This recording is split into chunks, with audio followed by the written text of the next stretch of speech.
प्रस्तुति RSVI के शोध से तैयार एक मनोरंजक संग्रह। इसे आपके लिए तैयार किया है श्रद्धा श्रीवास्तव एवं सताक्षी गुप्ता ने। प्रथम संग्रह 18 अक्टूबर 2018। Plane chit. इस पुस्तक का ध्वन्यांकन विशेष रूप से दृष्टिबाधित पाठकों के लिए rehabilitation society of the visually impaired के सौजन्य से RSVI स्टूडियोज में किया गया है। RSVI डेजी स्टूडियोज का संचालन rehabilitation society of the visually impaired A303 Gopala apartments, Ram तीर्थ मार्ग, नरही, लखनऊ द्वारा किया जाता है। RSVI Daisy forum of India का एक सक्रिय सदस्य है। RSVI का ईमेल आईडी है info@rsvi.org यानी info@rsvi.org और हमारा दूरभाष नंबर है 0522 4070 अर्थात 4070 138। नोटिस। यह पुस्तक RSVI लखनऊ द्वारा मुद्रित सामग्री को पढ़ने में अक्षम व्यक्तियों के लिए डेजी डिजिटल ध्वन्यांकित पुस्तक प्रारूप में तैयार की गई है।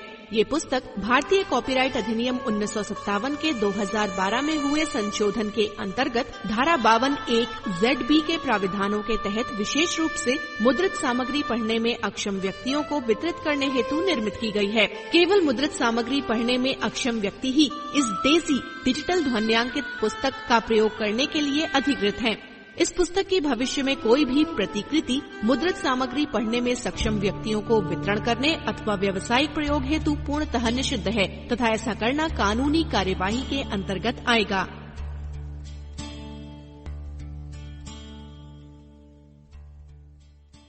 Plane chit. कहानी लेखिका सीमा गुप्ता। टिंग टोंग कॉल बेल बज रही थी। सुबह की भागदौड़ में घंटी की आवाज बेहद नागवार गुजरती है, लेकिन जैसे दुनिया में अन्य बहुत सी चीजों पर हमारा बस नहीं है, उसी तरह ये घंटी भी बेवक्त जरूर बजती है। दूध की गैस बंद कर मैंने दौड़कर दरवाजा खोला। कोरियर वाला था। मुझे कार्ड थमा साइन करवा कर चला गया। पलटकर कार्ड देखा, ऋतु वेड्स वरुण। ललक कर मैंने कार्ड खोला। ऋतु सुपुत्री श्री के सिंघल का शुभ विवाह वरुण सुपुत्र श्री SN उप्पल के साथ। इससे आगे मैं पढ़ न सकी। वरुण उप्पल गश सा आ गया। कोने की मेज का सहारा ले मैं वहीं पड़ी कुर्सी पर बैठ गई। कौन था सुप्रिया? अमर दफ्तर जाने के लिए तैयार हो रहे थे। टाई बांधते हुए वो बाहर आ गए। खुद को संभाल कर मैं खड़ी हो गई। ये ऋतु की शादी का कार्ड आया है कोरियर से। उनसे नजरें मिलाए बगैर कार्ड उन्हें थमा मैं सीधी किचन में चली आई। मेरी सूरत से मेरा मिजाज भांपने वाले अमर के किसी सवाल का जवाब देने की अभी ना तो मेरी इच्छा थी ना हिम्मत। हाथ अनवरत काम कर रहे थे, पर मन वो तो कहीं और भटक रहा था। कब मैंने नाश्ता लगाया, कब अमर ने नाश्ता किया, कुछ पता नहीं। मेरा ध्यान तो तब टूटा जब अमर ने मेरी आंखों के आगे हाथ हिलाते हुए कहा, अरे भाई कहाँ खो गई? शादी तुम्हारी सहेली की है, तुम्हारी नहीं। तुम्हारी तो हो चुकी 2 साल पहले मुझसे, याद है या ये भी भूल गई? धत, आप भी बस। मैं मुस्कुरा उठी। हाँ, दैट्स लाइक माई सुप्रिया। अच्छा, अब मैं चलता हूँ। कार स्टार्ट कर अमर ऑफिस चले गए और मैं रह गई घर में अकेली अपनी यादों के साथ। एक बार फिर मैंने कार्ड खोला। 16 दिसंबर की शादी है। आज 4 दिसंबर है, यानी आज से 12 दिन बाद। शादी भी चंडीगढ़ की बजाय यहाँ दिल्ली के एक फार्म हाउस से कर रहे हैं। लेकिन ऋतु ने मुझे पहले क्यों नहीं बताया? न खत, न फोन, न ईमेल। बस शादी से हफ्ता भर पहले ये सूखा सा कार्ड। कार्ड को लिफाफे में रख रही थी तो देखा उसके पीछे ऋतु के हाथ का लिखा एक नोट चिपका था। प्रिय सुप्रिया, चौंक गई ना? सब कुछ बहुत जल्दी में तय हो गया। मैं जानती हूँ तुम्हारे मन में अनेक सवाल उठ रहे होंगे। मैंने जानबूझकर तुम्हें फोन नहीं किया। 5-6 तारीख को हम दिल्ली आ जाएंगे। शादी तक हौस खास वाली मौसी के यहाँ रुकेंगे। तुम्हारे घर के पास ही है। मैं आते ही तुम्हें फोन करूंगी। तुम्हारी ऋतु। ऋतु के इस प्यार भरे छोटे से खत ने मेरा सारा गुस्सा धो डाला। मन की शंका का निवारण होते ही मन दूर उन घाटियों में विचरण करने लगा जिन्हें मैं कब का छोड़ आई थी। वो भूली बिसरी यादें जिनका एक सिरा ऋतु से शुरू होकर आज उसी पर खत्म होने जा रहा था। बस बीच की कुछ कड़ियां खो गई थीं, जिन्हें ऋतु ही जोड़ सकती थी। ऋतु से मेरी पहली मुलाकात पुणे में हुई थी। हम दोनों ने साथ ही बीए में दाखिला लिया था। मैं तो पुणे से ही थी, पर ऋतु दुबई से आई थी। उसके पिता एनआरआई थे। वर्षों पहले वे चंडीगढ़ से दुबई चले गए थे। ऋतु उनकी इकलौती बेटी थी। लाड़ प्यार में पली ऋतु ने दुबई से ही अपनी स्कूल की पढ़ाई पूरी की। वहां अच्छे कॉलेज की सुविधा न होने के कारण उसे इंडिया आना पड़ा था। कई जगह देखभाल कर उसे पुणे ही पसंद आया और यहीं दाखिला ले लिया। ऋतु कॉलेज हॉस्टल में रहती थी। बूटे से कद की वो गोरी सी लड़की सदा हंसती मुस्कुराती सबके साथ घुल मिल कर रहती थी। कॉलेज में हम 3 लड़कियों में मैं, ऋतु और विभा का ग्रुप था। विभा भी मेरी ही तरह डे स्कॉलर थी। उसके पिता का पुणे में गारमेंट्स का काफी बड़ा शोरूम था। हमारी कोठी से कोई 5-7 किलोमीटर दूर उसका आलिशान बंगला था। वे 2 बहनें थीं। विभा छोटी थी। उसकी बड़ी बहन तारा दीदी का हाल ही में धूमधाम से विवाह हुआ था। एक ही क्लास और एक से विषय होने के कारण कॉलेज में सारा दिन हम साथ रहती। छुट्टी के बाद अधिकतर हमारा धावा ऋतु के कमरे पर या कैंटीन में होता। अपने में ही मस्त दीन दुनिया से बेखबर कब यूं ही मौज मस्ती में 2 साल गुजर गए पता ही नहीं चला। इम्तिहान सिर पर थे। हम सब पढ़ाई में जुटे थे। हमारा अधिकतर समय लाइब्रेरी में ही बीतता था। एक दिन यूं ही बातों बातों में ऋतु बोली, काश मेरे पास कोई जादुई ताकत होती तो मुझे इतना पढ़ना नहीं पड़ता। उसकी बात से हम सब सहमत थे। बस कुछ देर को किताबें तो हो गई बंद और बातचीत का विषय बन गए भूत प्रेत, जन्म पुनर्जन्म, आत्मा, तांत्रिक सिद्ध और सिद्धियां। विभा बोली, मेरी दीदी की एक सहेली है रजनी दीदी, वो आत्मा को बुला सकती है। फिर उनसे भूत भविष्य वर्तमान के बारे में कुछ भी पूछा जा सकता है। तूने देखा है उन्हें आत्मा को बुलाते हुए? ऋतु ने उत्सुकता से पूछा। देखा तो नहीं है, पर सुना बहुत है। उनके पास एक बोर्ड है जिसे प्लेन चिट कहते हैं, उससे वो आत्मा को बुलाती हैं, विभा ने बताया। उत्सुकता भरे हम तीनों ने उनसे मिलने का निर्णय किया और एक दिन उनके घर पहुंचे। रजनी दीदी के व्यक्तित्व में एक अजीब सा आकर्षण था जो किसी को भी चुंबक की तरह अपनी ओर खींचने में सक्षम था। मैंने रजनी दीदी से पूछा, दीदी क्या ये सच है कि आप आत्माओं से बातें कर लेती हैं? हाँ सुप्रिया, सच है, पर तुम लोग क्यों ये सब करना चाहते हो? देखो, टाइम पास के लिए ऐसा करना ठीक नहीं है। मुझे ये कला मेरी मौसी ने सिखाई थी, लेकिन मैंने कभी इसका गलत इस्तेमाल नहीं किया। कुछ खास बात करने के लिए ही आत्माओं को बुलाना चाहिए। बेवजह उन्हें तंग करना ठीक नहीं है। तुम लोग उन्हें क्यों बुलाना चाहती हो? रजनी दीदी की साफ गोई से हमारा उत्साह कुछ ठंडा हो गया, पर खत्म नहीं हुआ। मेरे पिता का मेरे बचपन में ही स्वर्गवास हो गया था। मेरी मम्मी का पुणे के पॉश एरिया में बुटीक था। इकलौती बेटी होने के कारण उन्होंने मेरा लालन पालन बेहद लाड़ दुलार से किया था, लेकिन पिता की कमी मुझे हमेशा सालती थी। जब मैंने कहा कि मैं अपने पिता से बात करना चाहती हूँ, तो रजनी दीदी भी पिघल गईं। वे हमें अपने कमरे में ले आईं। कमरा क्या था, हवा महल। चौड़ी खिड़कियों पर लहराते सफेद नेट के पर्दे कमरे की मालकिन की परिमार्जित रुचि का संकेत दे रहे थे। एक रहस्यमय सा माहौल था कमरे में, और हमारी उस कमरे में होने की वजह उस रहस्य में इजाफा ही कर रही थी। बार बार ऐसा लग रहा था ये हकीकत नहीं, स्वप्न है जो चुटकी बजाते ही टूट जाएगा। दरवाजा भीतर से बोल्ट करके रजनी दीदी ने एक बोर्ड निकाला और उसे बीच मेज पर रख दिया। उस बोर्ड के बीचों बीच एक पेंसिल रखी थी। पेंसिल के चारों ओर अक्षर और 0 से 9 तक नंबर लिखे थे। हम सब इस बोर्ड पर यहाँ इस उंगली पर पेंसिल रखेंगे और आंखें बंद करके ध्यान लगाएंगे। हम में से जिसकी उंगली से पेंसिल हिलेगी वो अपना सवाल पूछ सकता है। अगर आत्मा जवाब देना चाहेगी तो इस बोर्ड पर लिख जाएगी। बीच में ना कोई बोलेगा ना हिलेगा।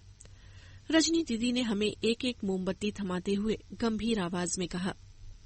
अपनी अपनी मोमबत्ती जलाकर सामने रख आंखें बंद कर हम सब ध्यान लगाने की कोशिश करने लगे। तभी विभा की उंगली हिल गई।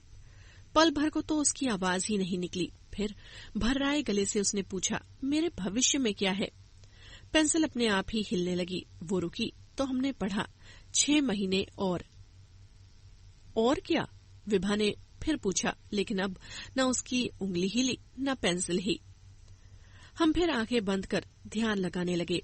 कुछ देर बाद मेरी उंगली में हरकत हुई। धड़कते दिल से मैंने अपना प्रश्न पूछा, क्या मैं अपने स्वर्गवासी पिता से बात कर सकती हूँ? संभव नहीं, पेंसिल ने लिखा। कुछ देर और ध्यान लगाने के बाद भी किसी की उंगली नहीं हिली तो रजनी दीदी ने आंखें खोल दी। लगता है आत्माएं चली गई हैं, अब हाथ हटा लो। तभी अचानक पेंसिल फिर हिलने लगी। उसने लिखा, ऋतु वेट्स उप्पल, और सब शांत हो गया। दीदी ने बोर्ड समेट कर रख दिया। दीदी, क्या सच ही किसी आत्मा ने ये सब लिखा था? विभा को तो अब तक यकीन नहीं हो रहा था, लेकिन 6 महीने और का मतलब क्या है? 6 महीने में तो मैं अपना भविष्य भी तय नहीं कर पाऊंगी। साल भर तो मेरे बीए पूरा होने में बाकी है। शादी करूं या आगे की पढ़ाई, सब उसके बाद ही हो सकता है। क्यों, तूने पिछले महीने सिरैक्यूज यूनिवर्सिटी में जो स्कॉलरशिप का टेस्ट दिया था, उसका नतीजा तो 5-6 महीने में आ ही जाएगा। हो सकता है तेरा सिलेक्शन हो जाए और तू यूएस चली जाए, रजनी दीदी ने कहा। बस विभा, अब तो कंफर्म है, सिरैक्यूज यूनिवर्सिटी में तेरा सिलेक्शन हो ही गया समझो।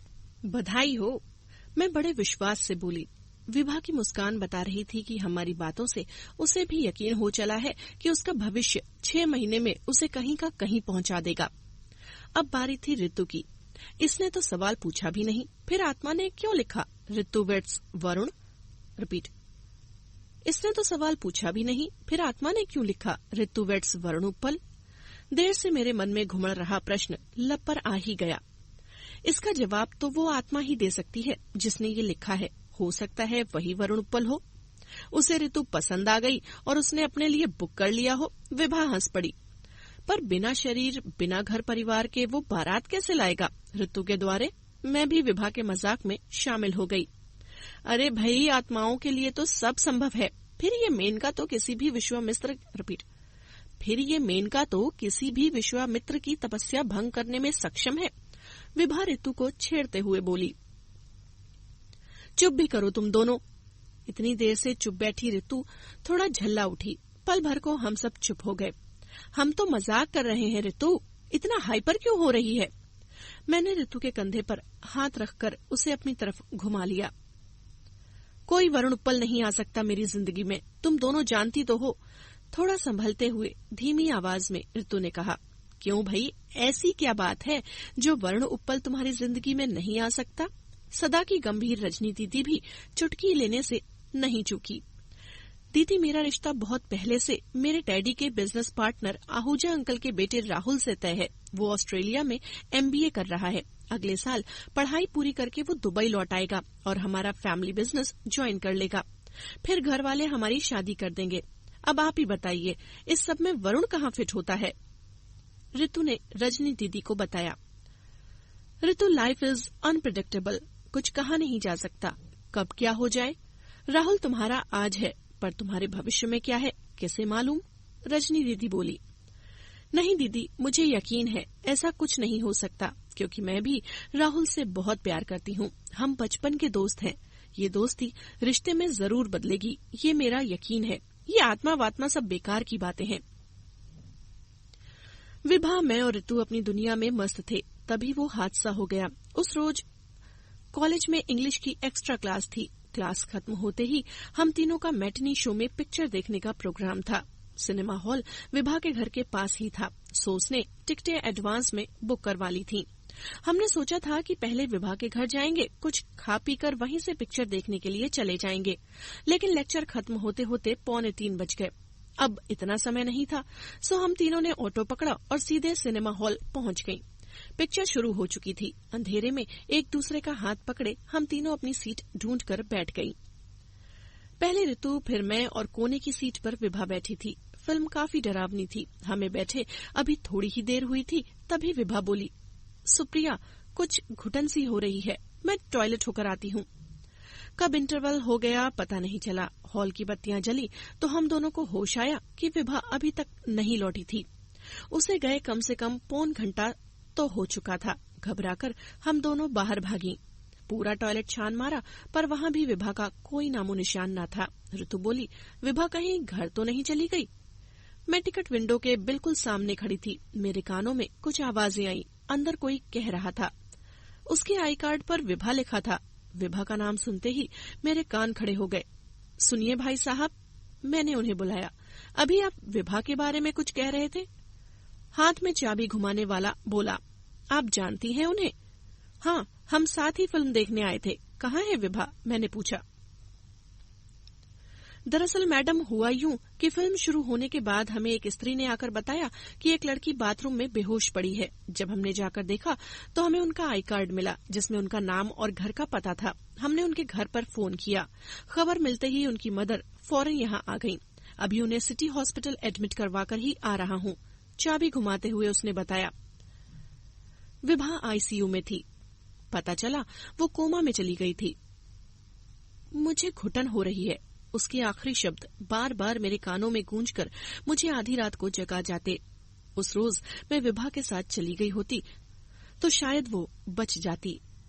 विभा को हेमरेज हुआ था। दिमाग की कोई नस अचानक फट जाने से वो कोमा में चली गई और फिर उससे कभी बाहर नहीं आ पाई। मैंने रजनी दीदी से पूछा, दीदी क्या हम प्लेन चिट से विभा से बात नहीं कर सकते? कुछ नहीं रखा है प्लेन चिट में, सब बेकार की बातें हैं। ऋतु तेजी से बोली, विभा को भी तो कहा था बस 6 महीने और अगले ही पल अपने ही कहे शब्दों की सच्चाई ने उसे खामोश कर दिया। स्तब्ध खड़े हम तीनों असहाय निःशब्द एक दूसरे को ताकते रह गए। यही तो कहा था उस आत्मा ने, बस 6 महीने और। हम समझे थे कि वो संकेत अधूरा है और के बाद भी कुछ है, और उस कुछ को हमने अपने अनुमान से पढ़ लिया था। असलियत तो यही थी कि और के बाद कुछ नहीं था तो बस एक पूर्ण विराम।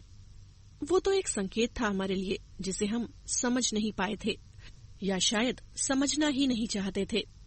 इंसान कभी बेवजह बुरा नहीं सोचता था, शायद सोचना ही नहीं चाहता। जो चीज मन को नहीं भाती उसे सामने होते हुए भी मनुष्य नजरअंदाज कर देता है, दूसरे रास्ते खोज लेता है। ये तो इंसानी फितरत है। हमने भी तब न सोचा न सोचना चाहा। इस हादसे के बाद हर बात को मजाक में उड़ा देने वाली ऋतु एकदम शांत हो गई। बीए के बाद ऋतु दुबई चली गई। शुरू में उसके खत आते रहे। उन्हीं से पता चला कि उसने अमेरिका में MBA में दाखिला ले लिया है। राहुल से शादी की बात मैंने खत्म सी कर दी है। एक खत में ऋतु ने लिखा था, विभा वाले हादसे के बाद लगता है राहुल नहीं वरुण उप्पल ही मेरी नियति है। राहुल को चाहते हुए भी मैं उसे नहीं अपना सकती। अगर उस आत्मा की बात सच थी तो राहुल से शादी करके मैं राहुल को कोई नुकसान नहीं पहुंचाना चाहती। घर में किसी को ये बात नहीं पता है। अभी तो पढ़ाई के बहाने से टाल दिया है, इसलिए यहाँ से दूर अमेरिका जा रही हूँ। राहुल से मिलना जुलना भी बहुत कम कर दिया है। शायद राहुल मेरा इशारा समझ जाए। मैं जानती हूँ वो मुझे बहुत प्यार करता है, मैं भी उसे उतना ही चाहती हूँ, लेकिन सुप्रिया, मैं उसका बुरा कभी नहीं चाहूंगी। आत्मा के उस संकेत की एक एक इबारत इस बार मैं ध्यान से पढ़ना चाहती हूँ।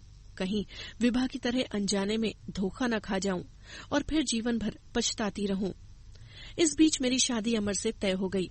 मैं अपनी नई गृहस्थी में मग्न हो गई। अमर के प्यार ने मेरा जीवन नए रंगों से भर दिया। धीरे धीरे ऋतु के खत भी आने बहुत कम हो गए। बस जन्मदिन या नए साल के कार्ड का आदान प्रदान ही हो पाता था। उसका MBA पूरा हो चुका था और वो अमेरिका में ही किसी मल्टीनेशनल बैंक में काम कर रही थी। कितना वक्त गुजर चुका था। आज अचानक ये शादी का कार्ड, वो भी राहुल से नहीं, वरुण उप्पल के साथ। आखिर कौन है ये वरुण उप्पल? ये तो अब ऋतु ही बता सकेगी जब वो दिल्ली आएगी। फोन पर इतने अरसे बाद ऋतु की आवाज सुनकर बहुत अच्छा लगा। वही पहले जैसी खनकती हुई आवाज और घुंघरू जैसी हंसी ने मुझे आश्वस्त कर दिया। 11 बज रहे हैं, 12 बजे तक मैं तेरे पास पहुंच रही हूँ। बस हौस खास से अपने घर का रास्ता बता। थोड़ी देर बाद दरवाजे की घंटी बजी। मैंने लपक कर दरवाजा खोल दिया। नेट के क्रीम कलर के सलवार कुर्ते में ऋतु खड़ी थी, वैसी ही दुबली पतली, पहले जैसी वीनस की मूर्ति सी। दौड़कर हम दोनों एक दूसरे के गले लग गईं। बरसों की दूरी को पल भर में आंसुओं ने धो डाला। कितनी सुंदर लग रही है सुप्रिया, लगता है शादी तुझे रास आ गई है। ऋतु ने मुझे अपने पास ही सोफे पर बैठा लिया। हाँ ऋतु, अमर बहुत अच्छे हैं, तू उनसे मिलेगी तो जान जाएगी। पर तू सुना, इतने अरसे बाद मिली है, बिल्कुल वैसी की वैसी। तुझे तो पता ही है मेरे अमेरिका जाने का कारण राहुल से दूर रहना। राहुल में मेरी जान बसी है। सुप्रिया तू बता, जान निकल जाने पर जिस्म कैसे खुश रह सकता है? उसके मुस्कुराते चेहरे को एक गम के साये ने ढक लिया। ऋतु, तेरी शादी कैसे तय हुई? राहुल कहाँ है? और ये वरुणोत्पल? मेरी आवाज लड़खड़ा गई। एक एक करके भई, फीकी हंसी हंसकर ऋतु बोली। सब बातों का जवाब दूंगी। बीए पास करके ऋतु दुबई वापस चली गई। इंडिया से उसका दिल उचट गया था। उधर राहुल की पढ़ाई भी पूरी हो चुकी थी, वो भी दुबई लौट आया था और अपने फैमिली बिजनेस में ही लग गया था। दोनों घरों में शादी की बात चल रही थी, लेकिन ऋतु के दिल में वरुणोत्पल के नाम का खौफ घर कर चुका था। उसे समझ नहीं आ रहा था क्या करे। एक दिन उसने राहुल से ही बात की, उसे पुणे में हुई सब घटनाएं विस्तार से बता दी और उसके जवाब का इंतजार करने लगी। उसकी आशा के विपरीत राहुल ठठाकर हंसने लगा। कम ऑन ऋतु, मुझे तुमसे ये उम्मीद नहीं थी। 2 साल इंडिया में क्या रही, ये सब अंधविश्वास मानने लगी। अब इतनी बड़ी दुनिया में उस वरुणोत्पल को कहाँ ढूंढोगी? मजाक मत करो राहुल, मुझे किसी का इंतजार नहीं है। तुम जानते हो मैं सिर्फ तुम ही से प्यार करती हूँ। ऋतु की आंखें भर आई। फिर प्रॉब्लम क्या है? वरुणोत्पल? अच्छा चलो, मैं ही अपना नाम बदलकर वरुणोत्पल रख लेता हूँ, ये तो चलेगा? राहुल ने ऋतु को गुदगुदाते हुए कहा। राहुल, तुम भी बस। इतने बड़े हो गए पर बचपना अभी तक नहीं गया। ऋतु धीरे से हंस पड़ी। अंत में राहुल के समझाने पर ऋतु मान गई। सब बहुत खुश थे। दुबई के सबसे बड़े होटल में दोनों की सगाई बहुत धूमधाम से हुई। शादी की तारीख 2 महीने बाद की निकली थी। सगाई के 2 दिन बाद ऋतु राहुल के साथ शादी की खरीदारी के लिए जा रही थी कि सामने से तीव्र गति से आते हुए एक ट्रक ने राहुल की कार को कुचल डाला। गनीमत ये हुई कि जोर से लगे झटके से गाड़ी के दोनों दरवाजे खुल गए और ऋतु और राहुल दोनों गाड़ी से बाहर गिर गए। अस्पताल पहुंचकर पता चला कि ऋतु के मात्र कुछ खरोंचे ही आई थी, लेकिन राहुल की दोनों टांगों में फ्रैक्चर था और सिर खंबे से टकराने के कारण गहरी अंदरूनी चोट आई थी। 2 दिन तक उसे आईसीयू में रखा गया।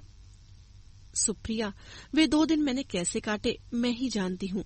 पट्टियों में लिपटा राहुल का चेहरा मैं आज भी नहीं भुला पाती। सब मुझे सांत्वना दे रहे थे, लेकिन मेरे कानों में सिर्फ एक ही आवाज गूंज रही थी, ऋतु वेट्स वरुणोत्पल। न जाने ये मेरी नियति थी या अभिशाप। बहरहाल जो भी था, अब मेरी किस्मत में राहुल नहीं था, ये मैं समझ गई थी। आने वाले भविष्य का ये एक ऐसा संकेत था जिसे समझने में चूक कर मैं विभा की तरह राहुल को भी खोना नहीं चाहती थी। ऋतु की डबडबाई आंखें छलक उठी। धीरे धीरे राहुल ठीक होने लगा। चोटें तो गहरी थीं, पर ईश्वर का शुक्र था कि कोई अंदरूनी नुकसान नहीं पहुंचा था। दोनों टांगों में फ्रैक्चर होने के कारण अभी राहुल व्हीलचेयर पर ही था। फिलहाल तो एक्सीडेंट के कारण शादी टल गई। इसी बीच मैंने अमेरिका में MBA की पढ़ाई के लिए अप्लाई कर दिया। जल्द ही मुझे वहां दाखिला भी मिल गया। घर वालों को जब मैंने फिलहाल शादी न करने का अपना फैसला सुनाया तो उन्हें लगा कि सगाई के फौरन बाद यह हादसा होने के कारण शायद मैं राहुल के एक्सीडेंट का जिम्मेदार खुद को मान रही हूँ। पर यह बात मेरे ही नहीं, कहीं न कहीं राहुल के घर वालों के मन में भी आ गई थी। इसलिए मेरे इस फैसले पर किसी ने आपत्ति नहीं की और हमने चुपचाप सगाई की अंगूठियां लौटा दी। जाने से पहले मैं राहुल के पास गई। राहुल, कल सुबह मैं जा रही हूँ। बिल्कुल ठीक हो जाओगे तो मुझसे मिलने अमेरिका आना। किस रिश्ते से ऋतु? इतने बरसों का साथ तो तुमने एक मामूली से वहम के कारण तोड़ डाला। राहुल की आवाज भर्रा गई। मेरा वहम बेबुनियाद नहीं है राहुल। अपने भीतर उफनते आंसुओं की तूफान को रोकते हुए मैं बोली। राहुल, मैं फिर वही सब दोहराना नहीं चाहती। तुम मेरे सामने सही सलामत रहोगे तो मैं दूर से भी तुम्हें खुश देखकर खुश हो लूंगी, लेकिन मेरा कुछ पलों का साथ तुम्हें मुझसे सदा के लिए जुदा कर दे, ये मैं बर्दाश्त नहीं कर पाऊंगी। और जहाँ तक बात रही हमारे रिश्ते की, तो हमारे बीच तो सबसे पुख्ता रिश्ता है। रिपीट, तो हमारे बीच तो सबसे पुख्ता रिश्ता है जिसे कोई नहीं तोड़ सकता। साथ न रहे तो क्या, मेरी हर सांस में तुम ही बसते हो राहुल। फिर क्यों जा रही हो मुझे छोड़कर? लौट आओ ऋतु, मुझे तुम्हारी जरूरत है। झट से मुंह फेर कर मैं बाहर चली आई। मेरे दृढ़ निश्चय के आगे राहुल ने सिर झुका दिया। अमेरिका में अपनी पढ़ाई पूरी करके मुझे वहीं लॉस एंजलिस में एक मल्टीनेशनल बैंक में नौकरी मिल गई। जिस समय राहुल को मेरी सबसे ज्यादा जरूरत थी, मैं उससे इतनी दूर थी। इस हादसे ने मेरे अंदर एक लावा सा भर दिया और मैंने तय कर लिया कि उस आत्मा की बात कभी सच नहीं होने दूंगी। ऋतु विल नेवर वेड वरुण उप्पल। अगर यही मेरी किस्मत में है तो इस किस्मत को झुठला दूंगी। तभी एक रोज मेरे पास मम्मी का फोन आया, जल्दी वापस आ जाओ, पापा की तबीयत ठीक नहीं है। मैं इंडिया पहुंची तो पता चला कि पापा को बहुत तेज हार्ट अटैक आया था। जिस मल्टीनेशनल बैंक में मैं काम कर रही थी उसकी शाखाएं इंडिया में भी थीं। मुझे यहाँ की पोस्टिंग मिल गई। घर आने के बाद पापा की बस एक ही रट थी, ऋतु अब तू शादी कर ले। डॉक्टरों ने उन्हें पूरी तरह आराम करने को कहा था। मैं खामोश रही। मेरी चुप्पी का शायद वे गलत मतलब ले बैठी और कब मेरे पीछे से पंडित जी को बुलावा कर मेरी पत्री मिलान के लिए दे दी मुझे नहीं मालूम। उस दिन इतवार था। मैं घर पर ही थी। मैं नहाने जा रही थी कि तभी दरवाजे की घंटी बजी। एक बड़ा सा बस्ता और पोथी संभाले पंडित जी खड़े थे। मम्मी को बताते जाते मैं अनमनी सी वहां बैठी बेध्यानी से कुछ सुनी कुछ अनसुनी कर रही थी। तभी एक पत्री निकालते हुए पंडित जी के बस्ते से एक तस्वीर नीचे गिर गई। मैंने उसे उठाकर उन्हें देना चाहा तो मेरी नजर उस तस्वीर के पीछे लिखे नाम पर पड़ी, वरुण उप्पल। सुप्रिया, तू यकीन नहीं मानेगी, मेरा सारा शरीर सुन्न पड़ गया। ये किसकी तस्वीर है पंडित जी? मैं अपनी ही आवाज न पहचान सकी। बोल ऋतु, पसंद है ये तुझे? बात आगे बढ़ाएं। मम्मी ने वही फोटो फिर मेरे सामने रख दी। मैं बिना देखे ही सिर हिलाकर वहां से चली आई। वरुण उप्पल? वरुण उप्पल है? ये मेरा वहम नहीं था राहुल। उसका वजूद इस दुनिया में मौजूद है। ये बात राहुल को बताने को मेरा दिल बेताब हो उठा। वरुण उप्पल तो मिल गया, पर अब देखती हूँ वह आकाशवाणी ऋतु वेड्स वरुण उप्पल कैसे सच होती है। मैं उसे कभी जीवन की सच्चाई नहीं बनने दूंगी। शाम को फोन पर राहुल को मैंने सब बता दिया। सुनकर वो भी आश्चर्यचकित रह गया। राहुल, वो कार्ड कभी नहीं छपेगा। मैंने तुम्हें कहा था ना, मैं कभी शादी नहीं करूंगी, लेकिन मैं शायद समय से पूर्व ही बोल गई थी। 2 रोज बाद पापा को दूसरा दिल का दौरा पड़ा। अस्पताल के कमरे में होश में आते ही उन्होंने मेरा हाथ अपने सिर से लगाकर वादा ले लिया, अपने सामने तेरा विवाह देखाऊं, इससे बड़ा अब कोई अरमान नहीं है। तेरे लिए राहुल को चुना था, पर वो तो अब अतीत है। अब जिससे तू कहेगी उसके हाथ में ही तेरा हाथ हम दे देंगे। ऋतु, अब देर मत कर बेटा, मेरे पास ज्यादा वक्त नहीं है। ठीक है पापा, पहले आप ठीक होकर घर आ जाइए, फिर जैसा आप चाहें। मेरे वादे से आश्वस्त पापा जल्द ही घर लौट आए। पंडित जी को एक बार फिर बुलाया गया। पत्री तो मैंने मिलवा ली है। आप तो जानती ही हैं, बिटिया की कुंडली में मंगल का भारी दोष है, जिसके कारण आपके पसंद किए अन्य दोनों सुपात्रों से ग्रह नहीं मिल पाए हैं। लेकिन यहाँ एक एक गुण मिल गया है। इससे अच्छी कुंडली मिलते हुए मैंने आज तक नहीं देखी। लड़के वालों से भी मैंने बात की है, वे राजी हैं, बस आपकी तरफ से हाँ की देर है। मम्मी ने मेरी ओर देखा। गुमसुम बैठी मैं तो अपने स्व का पहले ही विसर्जन कर चुकी थी। अपनी हर इच्छा अनिच्छा को तिलांजलि दे चुकी थी। अतः खामोश स्वीकृति दे मैंने हार मान ली। सुप्रिया, रजनी दीदी के यहाँ तो हमने प्लेन चिट एक खेल समझकर ही खेला था, लेकिन उस एक खेल ने मेरी जिंदगी में ऐसा तूफान ला दिया है कि मैं सुबह शाम दिन रात हर पल उस घड़ी को कोसती हूँ जब हमने प्लेन चिट पर आत्मा बुलाई थी। अपनी आंखें पोंछते हुए ऋतु बोली, तू इतना नेगेटिव क्यों सोचती है ऋतु? शायद यही तेरी किस्मत में लिखा था। विधि का विधान कौन मिटा सका है? मैंने ऋतु को धीरज बंधाते हुए कहा। राहुल को बताया तूने? हाँ, वो सब जानता है। ऋतु की आवाज भर्रा उठी। सुप्रिया, उसने खुद को काम में इतना डुबो लिया है कि सांस लेने की भी फुर्सत नहीं है। आंटी ने बहुत जोर दिया, पर वो नहीं सुनता। शायद मेरी शादी के बाद वो भी समझौता कर ले। और वरुण, उससे मिली तू? मैं अपनी उत्सुकता नहीं रोक पाई। हाँ, मिली हूँ। स्मार्ट है, गोरा, लंबा, करीब 5 फुट 10 इंच। बातचीत करने में भी ठीक ठाक। पर सच बताऊं सुप्रिया, उसे देखकर मुझे कुछ महसूस नहीं होता। उसकी सूरत में मुझे राहुल ही नजर आता है। मुझे तो वो अपने और राहुल के बीच एक दीवार लगता है। उसास भर ऋतु खड़ी हो गई। चलती हूँ, बहुत देर हो गई। तू शादी में जरूर आना। अरे बैठ ना, थोड़ी देर में अमर भी आते होंगे। मैंने ऋतु का हाथ पकड़कर फिर से बिठा लिया। कुछ देर बाद अमर भी आ गए। अब तक ऋतु सामान्य हो चुकी थी। बातों बातों में उसने बताया कि वो अब अपनी नौकरी से त्याग पत्र दे चुकी है, क्योंकि उसकी ससुराल वालों को उसका नौकरी करना पसंद नहीं है। ऋतु की शादी में हम दोनों गए। बेहद धूमधाम से शादी हुई। दोनों ओर से पैसा पानी की तरह बहाया गया। मेरे हाथ उसके सुखी वैवाहिक जीवन की कामना में जुड़ गए। ऋतु का भाग्य राहुल से नहीं, वरुण उप्पल से ही जुड़ा था। जितने आंसू ऋतु ने राहुल के लिए बहाए थे, ईश्वर ने उन सबका फल उसे इतने अच्छे घरवर के रूप में दे दिया। एक सुबह रोज की तरह अमर बरामदे में बैठे अखबार पढ़ रहे थे। सुप्रिया, सुनो, जरा इधर तो आओ। अमर की उत्तेजित आवाज सुनकर उबलती चाय की गैस बंद कर मैं जल्दी से बाहर आई। सुप्रिया, वो तुम्हारी सहेली ऋतु, उसके पति का नाम वरुण उप्पल ही था ना? अखबार में नजरें गड़ाए अमर ने पूछा। हाँ, क्यों, क्या हो गया? मैंने अखबार में झांकते हुए कहा। पेपर में उनके बारे में कुछ आया है क्या? अरे भाई, बड़े बिजनेसमैन ठहरे, कुछ न कुछ छपता ही रहता होगा। जो छपा है वो कुछ न कुछ नहीं है सुप्रिया। लो पढ़ो, गंभीर आवाज से अमर बोले और पेपर मेरे सामने फैला दिया। दिल्ली के बिजनेसमैन वरुण उप्पल द्वारा आत्महत्या। आगे के शब्द मेरी आंखों के सामने से डगमग डगमग हो गए। मैं निस्तब्ध खड़ी रह गई। जितना शौक मुझे ऋतु की शादी का कार्ड देखकर लगा था, उससे कहीं ज्यादा इस खबर को पढ़कर लगा। अखबार अपनी ओर घुमा, मैंने एक सांस में पूरी खबर पढ़ डाली। कल रात 12 बजे इन्फोटेक इंटरनेशनल के मालिक श्री SN उप्पल के छोटे पुत्र वरुण उप्पल ने स्वयं को गोली मारकर आत्महत्या कर ली। पुलिस द्वारा तहकीकात अभी जारी है।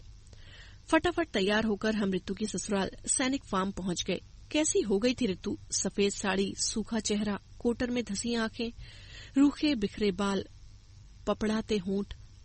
ऋतु, मैंने धीरे से उसे आवाज दी। ऋतु ने झुकी पलकें उठाकर मुझे देखा तो पल भर को मैं सहम गई। क्या था इन आंखों में? दुख, क्रोध या पछतावा?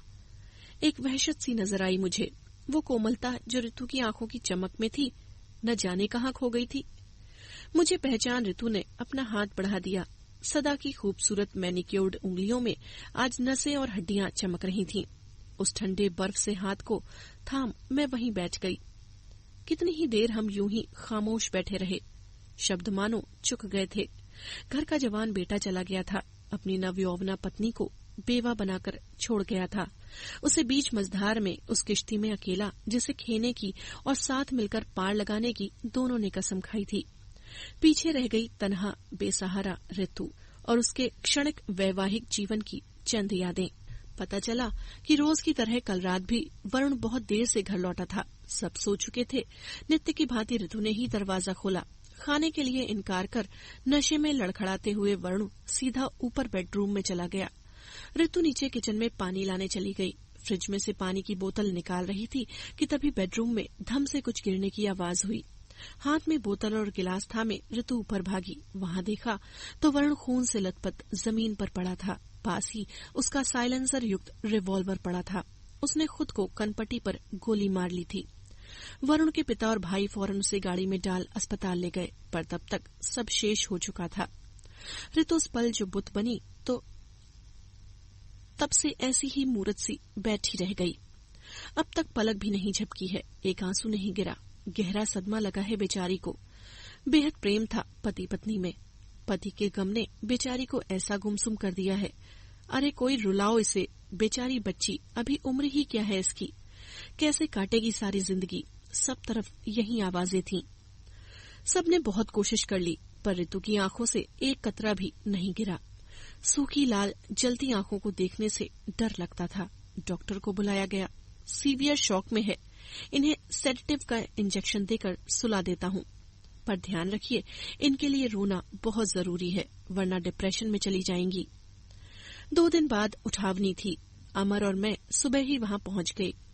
ऋतु वैसे ही गुमसुम बैठी थी। उसकी पलकों के कोर सूखे ही रहे। बहुत अच्छे थे उसके ससुराल वाले, उसका बहुत ध्यान रख रहे थे। वही पता चला कि वरुण ने कोई नया प्रोजेक्ट शुरू किया था, जिसमें उसने ऋतु के पापा से काफी पैसा उधार लिया था। प्रोजेक्ट फेल हो गया। उसमें वरुण को करोड़ों का घाटा हुआ था। व्यापार में हुआ ये नुकसान ही वरुण के लिए जानलेवा साबित हुआ। व्यापार में मात खाकर घबराए हुए वरुण ने कायरों की तरह पलायन करने की राह चुनी। पल भर में सब कुछ पीछे छोड़ फरार हो गया। इतनी दूर की इस दुनिया की कोई पुलिस, कोई अदालत उसे कभी नहीं बांध पाएगी। घर वाले बिजनेस का उधार तो चुका देंगे, लेकिन ऋतु के सिंदूर के कर्ज की भरपाई कौन करेगा? हवन के बाद ऋतु से विदा लेने आई तो उसने हल्के से सिर हिला दिया। आंखों में पहचान तो थी, पर अपने नसीब से समझौता करने के लिए अभी ऋतु को वक्त चाहिए था। वरुण की 13वीं का कार्ड मिला था, पर अमर को शहर से बाहर 10 दिन के लिए ट्रेनिंग पर जाना था, तो मैं भी 13वीं में न जा सकी। अमर के चले जाने से वक्त काटे नहीं कटता था। एक दिन घंटी बजने पर जब दरवाजा खोला तो सामने ऋतु खड़ी थी। चेहरा पीला था, पर एक अजब ही आभा लिए हुए था। वो सूनापन और कठोरता जो पिछली बार मैंने उसके चेहरे पर देखी थी, अब नहीं थी। ऋतु, तू यहाँ कैसे आ गई? मैं कल चंडीगढ़ जा रही हूँ सुप्रिया, बिना किसी लाग लपेट के ऋतु बोली। अब चंडीगढ़ में तेरे लिए क्या रखा है ऋतु? यही मेरे लिए क्या रखा है? ऋतु ने पूछा। क्यों, तेरे पति का इतना बड़ा बिजनेस है, वो क्या तेरा नहीं है? जब पति ही मेरा नहीं था तो उसका बिजनेस मेरा क्या होगा? ठंडी सांस लेकर ऋतु बोली। और फिर उस बिजनेस की असलियत तो तुझे मालूम ही है, कितना घाटा उठा चुका था वरुण। आधे से ज्यादा पैसा तो उसमें पापा का लगा था। वरुण के घर वाले तो पहले ही हाथ खड़े कर चुके थे। अब उस बिजनेस में और पैसे डाल मैं पापा की बची खुची पूंजी गंवाना नहीं चाहती। क्या बात है ऋतु, कुछ है जो तू मुझसे छिपा रही है? हाँ सुप्रिया, कुछ है जो तुझसे ही नहीं सबसे मैंने छिपाया। वही कन्फेशन करने आज मैं तेरे पास आई हूँ, क्योंकि अब मैं अपने जीवन के अगले पड़ाव में निर्मल मन से प्रवेश करना चाहती हूँ। प्लेन चिट ने कहा, ऋतु वेट्स उप्पल। विभा चली गई, राहुल का एक्सीडेंट हो गया और मैंने मान लिया वरुण उप्पल ही मेरे जीवन की अमिट सच्चाई है। लेकिन उसके बाद क्या, ये तो उस आत्मा ने बताया ही नहीं। पर जो उस आत्मा ने नहीं बताया वो मैंने भुगता है सुप्रिया। वो सब मैंने सहा है बिना किसी शिकायत के, तब तक जब तक मेरे अंदर ताकत थी। ताकत चुक गई तो मेरे अंदर एक ज्वाला जल उठी और मैंने आगे का लेख स्वयं लिखने का फैसला कर लिया। वरुण से मेरी शादी मेरी तरफ से एक समझौता ही था, लेकिन उसकी तरफ से क्या था ये मुझे शादी के बाद पता चला। शादी के बाद जब मैं सैनिक फार्म पहुंची तो वहां की चमक दमक बहुत लुभावने वाली थी। घर के सब लोग बेहद प्यार से पेश आए। पल भर को दिल ने राहुल को याद किया, फिर मैंने बहाव के साथ बहना बेहतर समझा। रस्में पूरी करके वरुण अपने दोस्तों के साथ कहीं चला गया। गैलरी में खड़ी मेरी जेठानी मेरी ननद से कह रही थी, कम से कम आज तो वरुण को उसके वहां नहीं जाना चाहिए था। मेरा तन बदन सुलग उठा। कौन है ये जिसके यहाँ जाने के लिए वरुण अपनी सुहाग रात को भी न रुक सका? 4 बजे का वक्त होगा जब वरुण ने कमरे में प्रवेश किया। शराब की बदबू से कमरा भर गया। अनिच्छा से सांस खींचे मैं चुपचाप लेटी रही। मैंने तय किया हाथ नहीं लगाने दूंगी इस शराबी पर स्त्रीगामी पुरुष को, लेकिन ऐसा कुछ नहीं हुआ। वो तो नशे में इतना धुत था कि पलंग की पाटी भी उसे ना सूझी और नशे में वही जमीन पर लेट गया। मेरी भी न जाने कब आंख लग गई। सुबह उठी तो वो वही फर्श पर पड़ा खर्राटे भर रहा था। शाम तक मैं फिर कमरे में जाने से बचती रही। शाम को मुझे पैर फेरने के लिए मौसी के यहाँ जाना था। गाड़ी में हम दोनों अकेले ही थे। तब वरुण ने कहा कि रात दोस्तों ने बहुत पिला दी थी और अपने रात के व्यवहार के लिए माफी भी मांगी, लेकिन उस माफी में वरुण की उसका कहीं कोई उल्लेख नहीं था। मैं भी चुप रह गई। उस रात वरुण घर पर ही रहा। उसने शराब भी नहीं पी। खाना खाकर हम कमरे में आए तो मैंने निश्चय कर लिया था पहले उस लड़की के बारे में जानकर तभी वरुण को अपने शरीर को छूने दूंगी। अभी उसने दरवाजा बंद किया ही था कि उसका मोबाइल बज उठा। धीमे धीमे कुछ बात कर वरुण ने फोन रख दिया। सॉरी ऋतु, ऑफिस का कुछ जरूरी काम आ गया है, मुझे वहीं जाना है, मैं जल्दी ही लौट आऊंगा। झट से तैयार होकर वरुण चला गया। मुझे पक्का यकीन था उसी का फोन था, लेकिन वो है कौन ये पहेली मुझे खाई जा रही थी। ये रात भी कल की पुनरावृत्ति थी। सुबह उठी तो वरुण नशे में चूर बेसुध पड़ा खर्राटे भर रहा था। शाम को हमारा हनीमून के लिए ऊटी जाने का प्रोग्राम था, पर वरुण ने उठने के बाद बताया कि उसे ऑफिस के काम से 2 दिन के लिए चेन्नई जाना है। मैंने भी राहत की सांस ली। जब हमारे बीच कोई रिश्ता ही नहीं बना था तो हनीमून पर जाने का भी क्या मतलब। लेकिन मैं गलत थी। वरुण की मम्मी ने मेरा भी चेन्नई का टिकट करवाने को कह दिया। मेरे हल्के से विरोध को उन्होंने मेरी झिझक मान मजाक में उड़ा दिया। चेन्नई में अनजाने ही मैं उससे मिल ली। वो वरुण की सेक्रेटरी नीता थी, जो अपने पति को तलाक देकर अकेली वरुण के दिलाए फ्लैट में रह रही थी। एक तलाकशुदा औरत को अपने मखमल में टाट के पैबंद की तरह लगाना वरुण के घर वालों को नामंजूर था, इसलिए उसे पत्नी का हक देकर भी वरुण को सिंदूर मेरी मांग में भरना पड़ा। वो भी उसी होटल में ठहरी थी जिसमें हम रुके थे। वहां भी वरुण का वही रवैया रहा, रात भर गायब रहना, सुबह शराब के नशे में चूर आकर सो जाना। मेरा शक यकीन में तब बदल गया जब मैंने अपना खूबसूरत हीरों का जड़ा हार उसके गले में देखा। वरुण मुझसे वह हार लॉकर में रखने के लिए शादी के दूसरे दिन ही ले गया था। मैं जैसे चेन्नई गई थी, तन मन से वैसी ही अनछुई लौट आई। हनीमून तो मेरा था, पर मनाया वरुण ने नीता के साथ। किसी को कुछ नहीं पता था, न मेरे घर में न वरुण के। मैं जानती थी ये सदमा मेरे पापा नहीं सह पाएंगे। दिल्ली वापस आकर धीरे धीरे वरुण के नए नए रूप मेरे सामने परत दर परत खुलते चले गए। एक रोज शराब के नशे में उसने मुझे छूने की कोशिश की तो मैं छिटक कर दूर हो गई। उसे खुद से दूर रखने की वार्निंग देते समय मैंने अपनी जिंदगी की सबसे बड़ी भूल कर दी। मैंने उसे अपनी एक ऐसी कमजोर नस पकड़ा दी जिसका फायदा वो अंत तक उठाता रहा। मेरे मुंह से निकल गया कि मैं उसे सिर्फ इसलिए बर्दाश्त करती रही हूँ क्योंकि मेरे पापा मेरी टूटी हुई शादी का सदमा बर्दाश्त नहीं कर सकेंगे। इसके बाद उसने मुझे छुआ तो नहीं, लेकिन पापा से पैसा मांग लाने को कहा। वो मुझे इस बहाने से लगातार ब्लैकमेल करता रहा। किस्मत ये कैसा खेल खेल रही है मेरे साथ। एक नाम के पति की अय्याशियों के लिए मैं अपनी माँ को कंगाल होते नहीं देख सकती, लेकिन अगर पैसे ना दूं तो वह मुझे नहीं छोड़ेगा। कब तक उससे अपनी अस्मिता अछूती रख पाऊंगी। तलाक इस समस्या का हल हो सकता था, लेकिन मैं जानती थी कि वरुण मुझे तलाक देने को कभी राजी नहीं होगा। भला सोने का अंडा देने वाली मुर्गी को भी कोई यूं ही गवाता है क्या? और फिर अदालत जाते ही हर बात का मीडिया में खुलासा हो जाने पर ये सदमा मेरी माँ बर्दाश्त कर पाएंगी? क्या करूं? ईश्वर रास्ता दिखा। तभी धम की आवाज सुन मैंने अंदर झांका। कपड़ों की अलमारी खुली पड़ी थी और वरुण जमीन पर पड़ा था। शायद कपड़े बदलने गया होगा और नशे में धुत बैलेंस खोकर नीचे गिर गया होगा। उसकी अलमारी बंद करने मैं आगे बढ़ी तो नजर उसकी दराज में रखे लोडेड रिवॉल्वर पर पड़ी। ये वरुण का लाइसेंस वाला रिवॉल्वर था जो उसने बहुत शान से खरीदा था। उसमें साइलेंसर भी लगा था। हाँ, यही एक तरीका है। पल भर में मेरे दिलो दिमाग पर छाई धुंध छट गई। एक रास्ता साफ नजर आने लगा। अब मुझे किसी का भय नहीं था। कई बार इंसान की मजबूरी ही उसकी ताकत बन जाती है।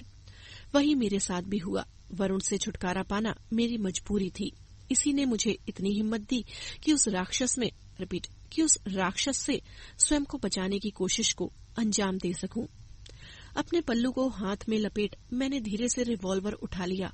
पापा ने बड़े शौक से मुझे शूटिंग की कोचिंग दिलाई थी। आज वही काम आई। न मेरा हाथ कांपा न पिस्तौल हिली। पॉइंट ब्लैंक रेंज से वरुण के माथे के बीचों बीच पिस्तौल रख मैंने ट्रिगर दबा दिया। रितु का कोमल चेहरा बेहद कठोर हो उठा। कोई आवाज नहीं आई, न गोली चलने की न वरुण की। जैसा पड़ा था वैसा ही चला गया। पता नहीं एक शैतान को इतनी आसान मौत मैंने क्यों दी। पिस्तौल वरुण के हाथ में पकड़ा मैं बाहर आने लगी। तभी मुझे कुछ खटका लगा, कहीं कुछ गलत है। एक बार फिर मैं वापस लौटी। तुझे याद है कॉलेज में मैं कितनी अगाथा क्रिस्टी और सिडनी शेल्टन पढ़ती थी? आज वही काम आए। मैं भूल रही थी कि वरुण लेफ्टी है। साड़ी के पल्लू से पकड़ पिस्तौल उसके बाएं हाथ में पकड़ाकर मैं उसकी आत्महत्या का पुख्ता सबूत छोड़ कमरे से बाहर आ गई। सधे कदमों से नीचे रसोई में गई, बत्ती जलाई, एक गिलास टेबल पर रखा, फ्रिज में से बोतल निकालकर आधा गिलास पानी भरा और लेकर ऊपर अपने बेडरूम तक आ गई। मैंने इधर उधर देखकर तसल्ली कर ली, सब सो रहे थे। कमरे के दरवाजे पर पहुंचकर मैंने जोर से गिलास और बोतल जमीन पर पटक दी और हिस्टेरिकल होकर चिल्लाने लगी। उसके आगे तो तू जानती ही है। वरुण को अस्पताल ले जाना, सारे सबूत वरुण के आत्महत्या करने की ही गवाही दे रहे थे। एक कुटिल हंसी हंसकर ऋतु बोली। उसकी बात सुन मैं हक्का बक्का बुत बनी खड़ी रह गई। ये भोली भाली लड़की एक हत्यारिन। ऋतु की आवाज इतनी गंभीर थी कि अब शक की कोई गुंजाइश नहीं थी। वक्त गुजरता गया, समय की गर्त में नया पुराने में और अनजाना नए में बदलता गया। 10 साल बीत गए। अमर का ट्रांसफर शिमला हो गया। वहाँ के मौसम और प्राकृतिक सौंदर्य ने हमें मोह लिया।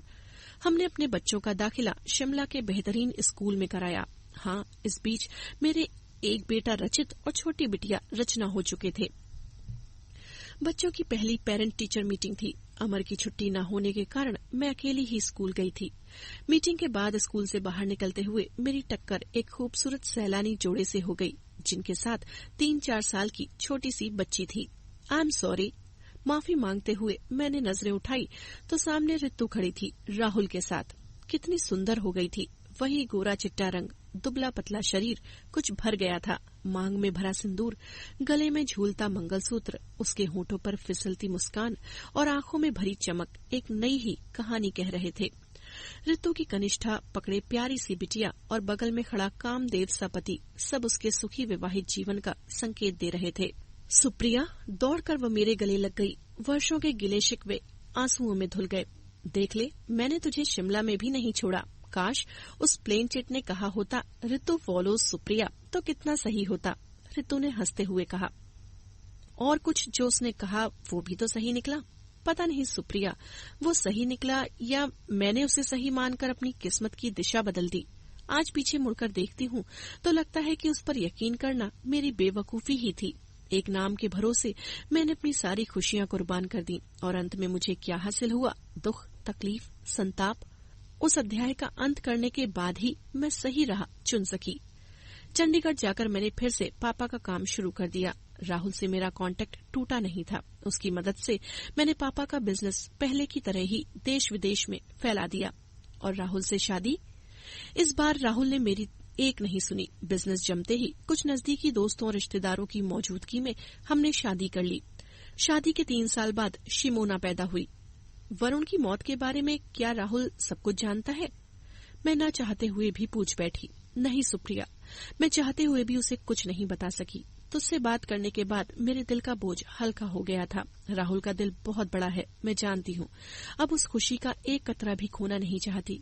इसी से उसे कुछ बताने की हिम्मत नहीं जुटा सकी। कॉफी हाउस से बाहर निकल रितु से विदा लेते हुए मेरी पलकें नम हो आईं। वो आज ही वापस चंडीगढ़ जा रही थी। फिर न जाने कब मिलना हो। उसकी गाड़ी गुबार उड़ाती बहुत दूर निकल गई।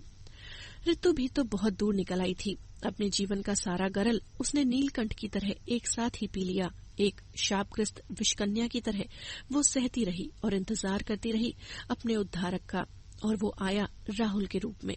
लेकिन उसका इंतजार कितना दुख भरा और कठिन था, ये मैं जानती हूँ।